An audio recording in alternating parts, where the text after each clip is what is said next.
அன்பர்களே வணக்கம். நாம் இன்னைக்கு வீடியோ பதிவில் எதை பற்றி நம்ம பார்க்க போகிறோம் அப்படின்னா, கேட்டதையெல்லாம் தரக்கூடிய கிரீம்ங்கிற பீஜ எந்திர வழிபடக்கூடிய முறையை பற்றி தான் நம்ம இன்னைக்கு வீடியோ பதிவில் முழுமையாக நம்ம பார்க்க போகிறோம். வீடியோ பதிவுக்குள்ளே போகிறதுக்கு முன்னாடி நம்மளுடைய சிவருத்ர மகாகாளி அருள்வாக்கு பீடம் சேனலை சப்ஸ்கிரைப் பண்ணாதவங்க சப்ஸ்கிரைப் பண்ணிக்கிங்க.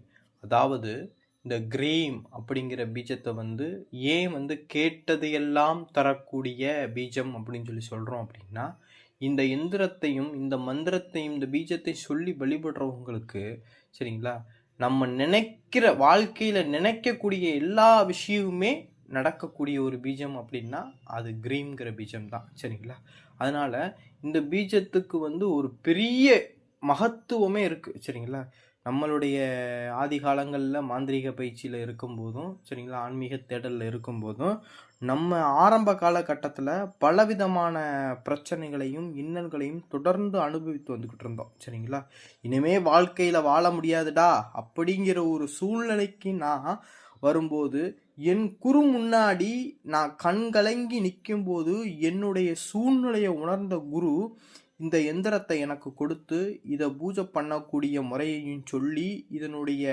வழிபடக்கூடிய ரகசியத்தையும் எனக்கு சொல்லி இந்த எந்திர வழிபாடு உடைய உன்னுடைய வாழ்க்கையவே என்ன செய்யும், நீ நினச்ச மாதிரி உன்னுடைய வாழ்க்கையை இந்த எந்திரம் என்ன செய்யும்னா உனக்கு மாற்றி தரும். இது அப்பேற்பட்ட பீஜ எந்திரம் சரி அப்படின்னு சொல்லிட்டு என்னுடைய குரு எனக்கு இந்த எந்திரத்தையும் இந்த மந்திரத்தையுமே என்ன செஞ்சாங்கன்னா உபதேசமாக கொடுத்தாங்க.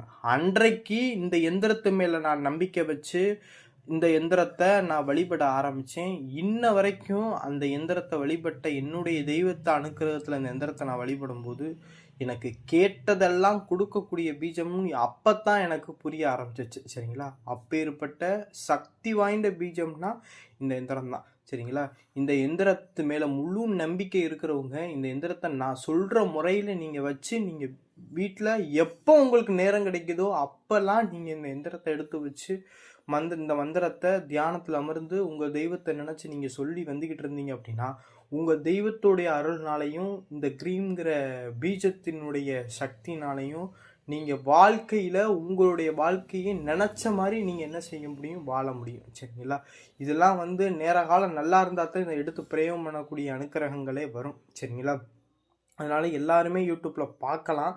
இதை எடுத்து பிரயோகம் பண்ணணுங்கிற அந்த மனசும் அந்த எண்ணமும் ஒரு ஆளுக்கு வருது அப்படின்னா அவனுக்கு நேரம் நல்லா இருக்க போகுது அப்படிங்கிறத அர்த்தம். சரிங்களா, இது அப்பாவி அதாவது அநியாயம் செய்கிறவங்க கையிலையும் கெடுதல் செய்யக்கூடியவங்க கையிலையும் பேராசை இருக்கக்கூடியவங்க கையிலையும் இந்த எந்திரமும் இந்த மந்திரமும் போகாது. அப்படியே போனாலும் கூட அவங்களுக்கு அதை எடுத்து பிரயோகம் பண்ணணுங்கிற அந்த எண்ணமும் ஆர்வமும் வராது. அப்படிங்கிறத நம்மளுடைய குரு மூலியமாக உணர்ந்த ஒரு உண்மையான விஷயம். சரிங்களா, சரி, இந்த எந்திரத்தை பற்றி எப்படி அதை வழிபாடு செய்யணும், அந்த எந்திரத்தின் எப்படி நம்ம பலன்களை நம்ம பெறுறது அப்படிங்கிறத பற்றி நான் இந்த வீடியோ பதிவில் முழுமையாக நான் சொல்கிறேன். சரிங்களா, அதாவது நான் ஸ்க்ரீனில் கொடுத்துருக்கக்கூடிய எந்திரத்தை நீங்கள் என்ன செய்கிறீங்கன்னா, அதாவது ஒரு நிறைஞ்ச வெள்ளிக்கிழமை அன்னைக்குன்னு விடியற்காலையில் எழுதினாலும் சரி, இல்லை அப்படின்னா சுக்கிர உரை இல்லைன்னா குரு உரை பார்த்து இந்த எந்திரத்தை ஒரு செப்பு தகடு இல்லைன்னா வெள்ளித்தகட்டில் இந்த எந்திரத்தை நீங்கள் என்ன செஞ்சீங்கன்னா எழுதிக்கிங்க.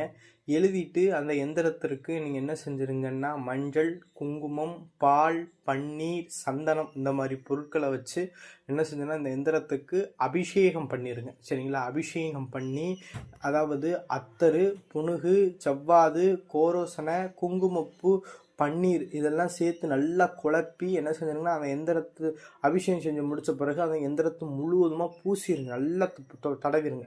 தடவிட்டு அந்த எந்திரத்துடைய மைய பகுதியில் சந்தனம் குங்குமம் வச்சுட்டு அந்த எந்திரத்துடைய 4 மூலைகள்லையுமே சந்தனம் குங்குமம் வச்சுக்கிட்டு உங்களுடைய பூஜை ரூமில் ஒரு நெய் அகல் விளக்கு ஒன்று ஏற்றி வச்சுக்கிட்டு அந்த நெய்யோடைய விளக்குடைய ஒளி இந்த எந்திரத்தில் படுற மாதிரி ஒரு தாம்பாளத்தட்டில் ஒரு விபூதி கொட்டி அது மேலே இந்த எந்திரத்தை வச்சு நீங்கள் என்ன செய்யுங்கன்னா இந்த எந்திரத்துக்கு உங்களுடைய தெய்வத்தை மனசில் நினச்சிக்கிட்டு நான் ஸ்க்ரீனில் கொடுத்துருக்கக்கூடிய அதாவது இந்த பீஜத்தை உங்களுடைய தெய்வத்துடைய பேரை சொல்லி நீங்கள் என்ன செய்யுங்கன்னா இந்த மந்திரம் உச்சரிக்கணும். சரிங்களா, எடுத்துக்காட்டுக்கு இப்போ ஓம் க்ரீம் இப்போ இப்போ காளியை சில பேர் வணங்குவாங்க அப்படின்னா காளிகாயே நமக அப்படின்னு சொல்லி வணங்கலாம். ஒரு சில பேர்கள் என்ன செய்வாங்க, கருப்பசாமியை வணங்குவாங்க. சரிங்களா? அதே அப்படின்னா ஓம் க்ரீம் கருப்பசுவாமியை நமக அப்படிங்கிறத சொல்லலாம். ஒரு சில பேர்கள் என்ன செய்வாங்கன்னா முத்துமாரியம்மன், இந்த மாதிரி சுடலை மாடன், இந்த மாதிரி அவ்வொரு தெய்வங்களை வச்சு வணங்குவாங்க. அப்படின்னா என்ன செய்யணும்னா அந்த கிரீம்ங்கிற பீஜத்துக்கு முன்னாடி அவங்க வணங்கக்கூடிய தெய்வத்துடைய பேரை சேர்த்து நம்ம இதை வந்து வழிபடணும். சரிங்களா? அதாவது இந்த விஷயத்து மேலே முழு நம்பிக்கையை வச்சு நம்மளுக்கு இது பலன் தரும் அப்படிங்கிறத வச்சு நம்ம என்ன செய்யணும், தொடர்ந்து ஜபம் பண்ணிக்கிட்டு வரணும். சரிங்களா? சும்மா ஒரு 10 நாள் சொல்கிறது, ஒரு மாதம் சொல்கிறது, எனக்கு பலன் தரலை அப்படின்னு சொல்லி விட்டுறதா இருந்தீங்க அப்படின்னா இதை தயவு செய்து யாரும் பண்ண வேணாம். சரிங்களா? முழு நம்பிக்கை உங்களுக்கு இருந்துச்சு, எப்படி இருந்தாலும் அந்த தெய்வத்தோடைய அருள்னால கண்டிப்பாக எனக்கு கிடைக்கும் அப்படிங்கிற ஒரு நம்பிக்கை இருந்துச்சுன்னா இந்த எந்திரத்தை தாராளமாக எடுத்து பண்ணுங்கள். நான் உங்களுக்கு உபதேசமாகவே நான் உங்களுக்கு கொடுக்குறேன். சரிங்களா? நம்மளுடைய சப்ஸ்கிரைபராக ஆகிய உங்களுக்கு நான் இதை உபதேசமாகவே கொடுக்குறேன். இதை என் குருவருளோடையும் நான் வணங்கக்கூடிய காளியோடைய அருளோடையும் நான் இந்த எந்திரத்தையும் இந்த மந்திரத்தையும் நான் உங்களுக்கு கொடுக்குறேன். இது எல்லாருமே தாராளமாக பயன்படுத்துங்க. நீங்கள் வணங்கக்கூடிய தெய்வத்தோடைய அருள் மூலியமாக உங்கள் வாழ்க்கைக்கு தேவையான அனைத்து விஷயமே உங்களுக்கு கிடைக்கணும் அப்படிங்கிற மனசில் நினச்சி இந்த எந்திரத்தையும் இந்த மந்திரத்தையுமே நான் உங்களுக்கு யூடியூப் சேனல் வாயிலாக நான் உங்களுக்கு கொடுக்குறேன். எல்லாருமே இதை பயன்படுத்தி பாருங்கள். சரிங்களா? அதாவது இந்த எந்திரத்தை எப்பெல்லாம் உங்களுக்கு நேரம் கிடைக்குதோ அப்பெல்லாம் அந்த விபூதி தட்டில் எடுத்து வச்சு விளக்கேற்றிட்டு இந்த மந்திரத்தை தியானத்தில் அமர்ந்து சொல்லுங்க. சரிங்களா? வாய் விட்டு சொல்ல வேண்டாம், கண்ணை மூடிட்டு உங்கள் தெய்வத்தை மனசில் நினச்சிக்கிட்டு இந்த மந்திரத்தை கொஞ்சம் உங்களால் எவ்வளோ எண்ணிக்கையெல்லாம் கிடையாது, உங்களால் எவ்வளோ முடியுமோ சொல்லுங்கள். சரிங்களா?